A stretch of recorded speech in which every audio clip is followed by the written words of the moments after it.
شهادت یه مفهوم اینجوریست، ظاهرش که نگاه میکنی ظاهر دردناکی داره، تلخی داره، ظاهرش اینه، اما باطنش چی؟ لذت همیشگیست، نعمت همیشگیست. در مقابل او دارن این جان از بین رفتنی رو از شما میخرن و میگیرن.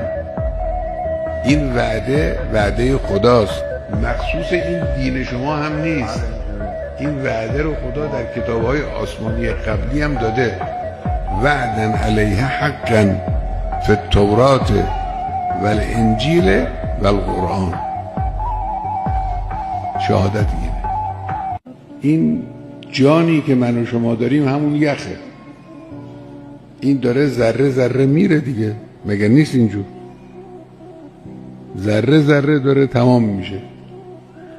هر یک روزی که میگذره یعنی به قبر داریم نزدیکتر میشه.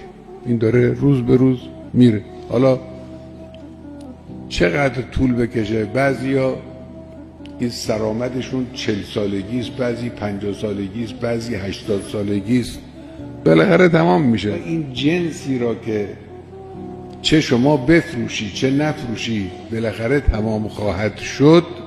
یک مشتری پیدا شده میگه من این از تو میخرم، اون هم به بالاترین قیمت میخرم. اون بالاترین قیمت چیه؟ بهشت. میخرن این جنس رو از شما که به شما بهشت بدن.